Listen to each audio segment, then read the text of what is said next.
Near Innsbruck stands a monument to perversity. Castle Ambras, occupied during the 16th century by Archduke Ferdinand, harbors one of the most terrifying portrait galleries in the civilized world.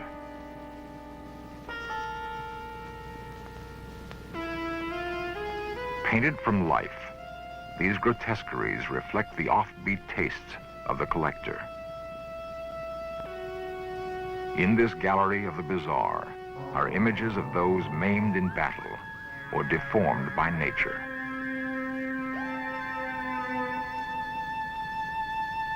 One portrait seems curiously out of place. It's that of a king who ruled not in Austria, but in a land to the east, now called Romania. His brutality earned him the nickname Vlad the Impaler. His real name was Vlad Dracula. Centuries later, Dracula's name and the land he lived in would be used to create a character so unredeemed by human qualities that we still recoil in fascination at his fiendish exploits.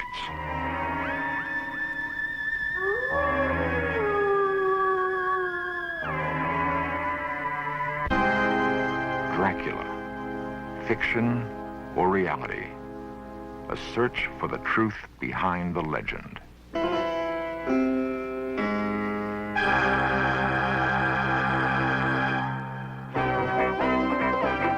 This series presents information based in part on theory and conjecture. The producer's purpose is to suggest some possible explanations, but not necessarily the only ones, to the mysteries we will examine.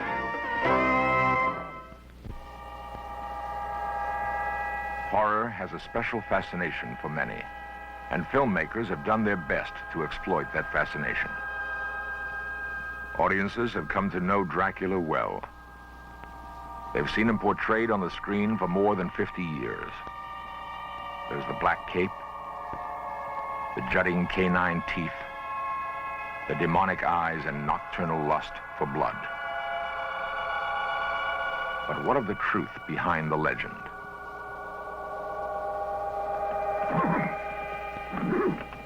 Romania is a land rich in romantic folklore and legends.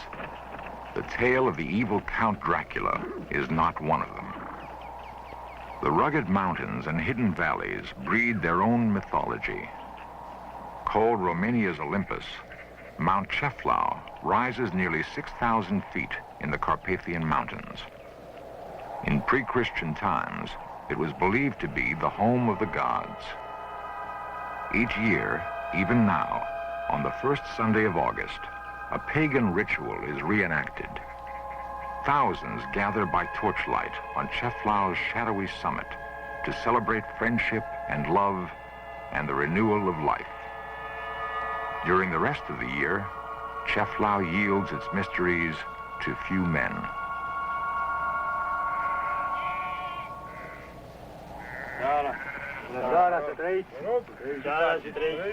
Dr. George Iacome is a surgeon who climbs mainly for adventure. The other, a shepherd, who has spent a lifetime in these alpine meadows. Both know the mountain and its hidden places. Both respect its awesome symbolic power. Though one is a simple peasant, the other a man of science, the mountain has given them a strong bond of friendship. They exchange stories of ancient superstitions of dark, frightening corners where no one has yet ventured.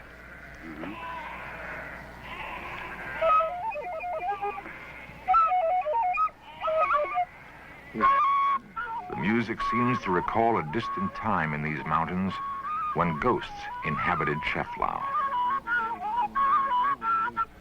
Legends tell of a 15th century nobleman named Voodoo who loved the king's daughter, Anna. When he was killed in battle, the grief-stricken Anna asked the powerful witch to bring her lover back from the dead. The witch raised Voodoo from his grave, but as a ghost. While passing over Ceflau, Voodoo's ghost was struck by the rising sun, turning him into rock. Till this day, on Ceflau's brooding summit, there is a stone megalith known as Voodoo's Tower. In the nightmare world of superstition and fear, it often becomes difficult to separate fact from fiction. The familiar story of Dracula is a case in point. Since its publication in 1897, Bram Stoker's classic novel of Gothic horror has been read or performed almost continuously.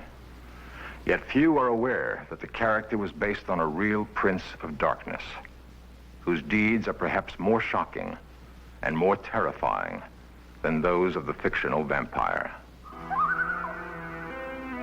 Transylvania, stronghold of legend. A place dimly recalled from horror movies as a dark, forbidding region cloaked in superstition and terror. Here, according to popular myth, live the undead, the dreaded vampires who thrive on human blood. Dracula, written by Bram Stoker, perpetuated one myth that has endured for nearly a century.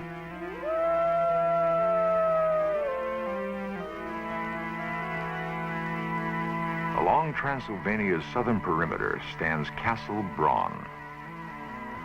In appearance, it corresponds to the castle described in the novel as the home of the bloodthirsty count.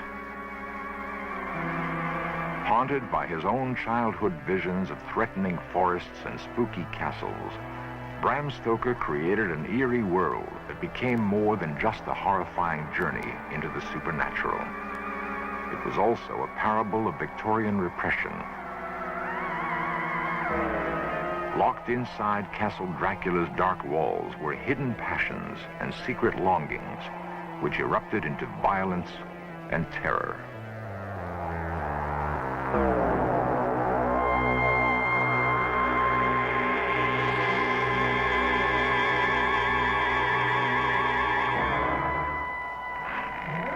The German film classic Nosferatu comes closer to capturing the mood of the original novel than the later interpretation of Bela Lugosi. In the book, the hero Jonathan Harker describes his first encounter with Dracula. Holding out his hand, he grasped mine with a strength which made me wince, an effect which was not lessened by the fact that it seemed as cold as ice.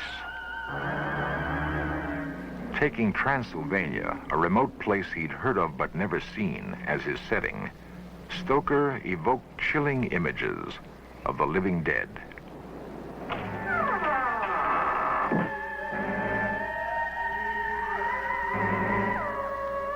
Under the shroud of darkness, the fiendish apparition risen from its coffin begins to stalk its human prey.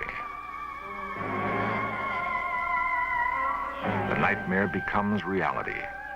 The unknown clutches at our throats.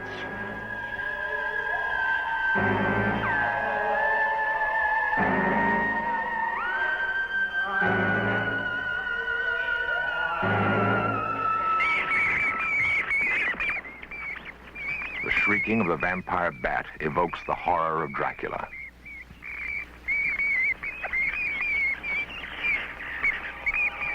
Night-flying hunters, they prey mainly on cattle. But one strange fact stands out. The vampire bat is found only in Mexico and South America. Modern Romanians stubbornly deny the existence of vampire legends in Transylvanian peasant lore. To them, Dracula is the name of a 15th century tyrant whose story, too, was written in blood. Nicolae Paduraru is an official of the Ministry of Tourism. His search for the historical truths behind the Dracula legends brings him repeatedly to a small island on Lake Snagov, near the capital city of Bucharest. It is on this island that the body of the real Dracula is supposedly buried.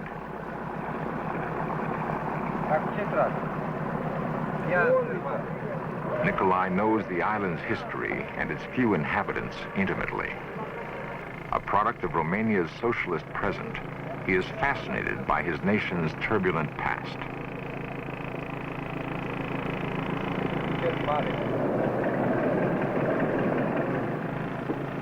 Părinte, Nikolai is greeted by the abbot, who shares his interest in the story of the bloody king who bore the name Dracula. For the two men, the old church has become more than a religious shrine and national monument. Its ancient doors are the gateway to a mystery that for centuries has baffled scholars and historians.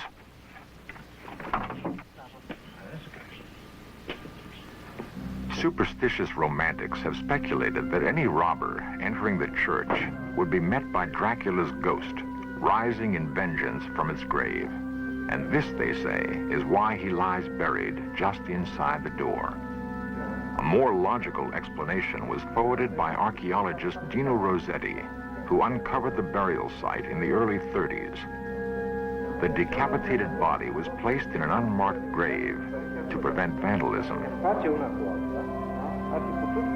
Saints and kings have begun to fade silently from Snagov's walls. The monastery enjoyed the protection of Vlad Dracula during the 15th century. But when one of the priests dared challenge the king's decisions, he was put to death, slowly and painfully. The torturous method of execution favored by the king was so barbarous, his own countrymen branded him Vlad the Impaler, in Romanian, Vlad Țepeș.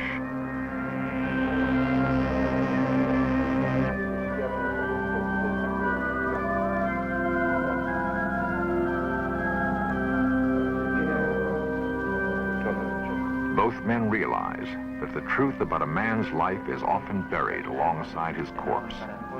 That the infamous monarch, whose name symbolizes evil incarnate, might himself have been the victim of propaganda spread by his enemies throughout Europe. Seeking the truth can become an exciting adventure, and so a search begins. It will unravel some of the mysteries which surround the life of a king they called Dracula, son of the devil.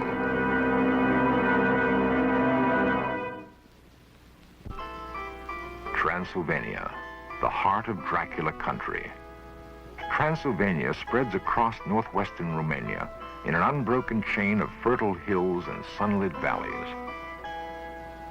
Here, the princes of Wallachia sought refuge from fierce Muslim warriors who burned their villages, raped their land, and punished captives by mercilessly driving stakes through their bodies. From the Turks, a young Wallachian prince named Dracula would learn all about impalement.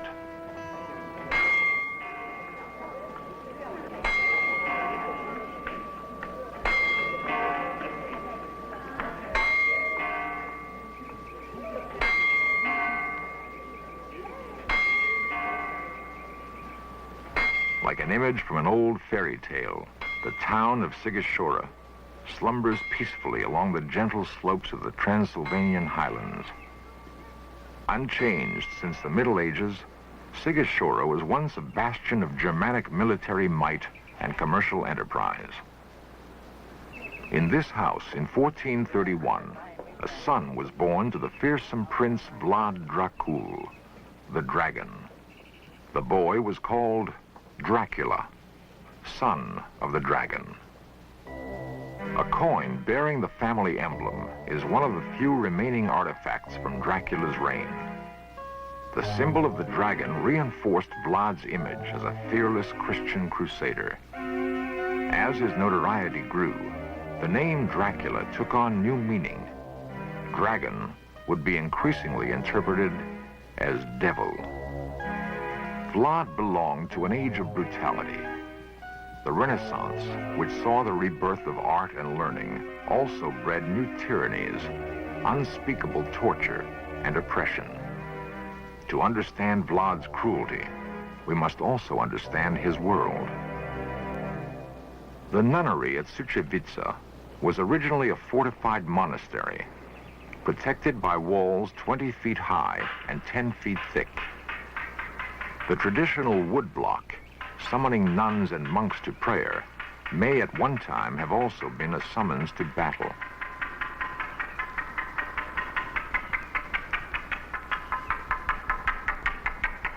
For the monasteries of Romania were more than strongholds of the Christian faith.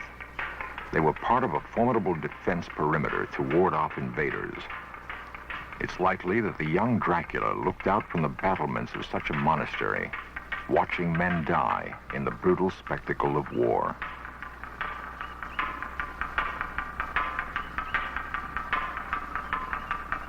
Steeped in the teachings of the Eastern Orthodox Church, Vlad Dracula surely must have developed strong, simple notions of good and evil, of reward and retribution.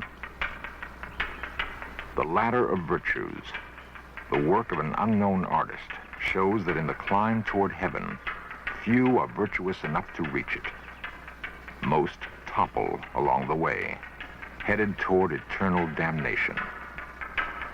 To a young prince, impressionable and bristling for power, such messages were clear. By punishing evil, salvation could be had. Until the 16th century, Suceava was the capital of the province of Moldavia. Here, Vlad Dracula fled, deposed after briefly assuming the throne of Wallachia at the age of 17. This was the beginning of his second exile. The first time, he'd been sent as a hostage to the Turkish court by his father, a guarantee against war with the Sultan. As Vlad waited in Suceava to take power, he vowed to free Wallachia from Turkish domination and break the power of the nobles and church. In 1456, the second reign of Vlad Dracula began. The greatest threat to his power centered in the German towns of southern Transylvania. Of these, Brasov was the largest. Convinced that her powerful merchants were conspiring with his enemies, furious at their defiance of his trade restrictions, Vlad launched a series of punitive raids against Brasov and neighboring towns, taking a terrible toll of their citizens. How many perished by his command, no one can say. That slow, torturous death by impalement was excessively barbaric, no one can deny. Yet since the only written accounts from that time come from Germany, it's conceivable the atrocity reports were exaggerated. Not so the massacre at Târgoviște, Vlad's capital. During his successful campaign against the Turks, he impaled thousands of enemy soldiers outside the city gates to frighten the invaders. He would be known now for all time as Vlad the Impaler. Viewed through the filter of time, another side to Vlad's character emerges. His bold strategies won the admiration of his Turkish opponents, who also regarded him as just and honest. On the threshold of victory, he was betrayed by his younger brother Radu and forced into political captivity in Hungary. After 12 years, Vlad was restored to the throne by his cousin Stephen the Great. Faces from the present. A few among the 1.5 million who live in Bucharest, Romania's bustling capital. In their city, Vlad the Impaler made his last stand. Not far from the center of Bucharest, with its huge outdoor markets, are archaeological remnants of its past. Layers of history, stripped away, reveal fortifications dating back to the 13th century. Below ground level, there has been unearthed a portion of the original castle built by Vlad Dracula. It was in these haunted surroundings that Dracula planned his last campaign against the Turks. His third and final reign would last only 2 months. On December 14, 1476, he was killed in battle near Bucharest, and according to eyewitnesses, beheaded, perhaps mistakenly, by one of his own troops. Vlad's remains were secretly buried at Snagov. In death's darkness, the prince may finally have found peace.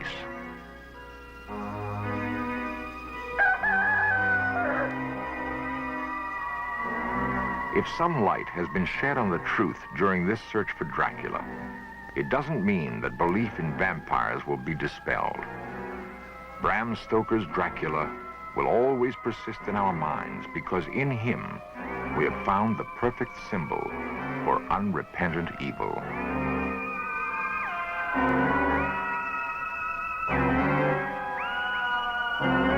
In Nosferatu, Dracula is destroyed by the daylight, dissolving in a puff of smoke. But many would prefer to feel he can still be found, lurking somewhere in the mist-shrouded mountains of Transylvania.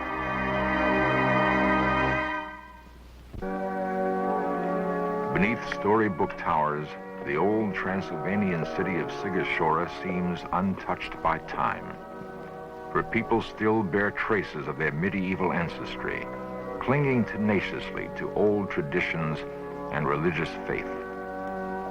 They are steeped in Sigashora's history, remembering that it once was a stronghold of wealth and power, the home of princes, the birthplace of a king.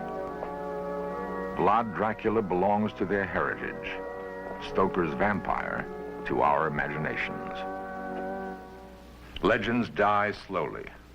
The myth of the human being who takes the form of a bat and drinks blood will survive because people choose to believe. Vampires, like werewolves and monsters, serve a purpose. They are representations of our hidden fears. By conquering these nightmare creatures, we purge ourselves of our darkest thoughts, and in so doing, reclaim the human spirit.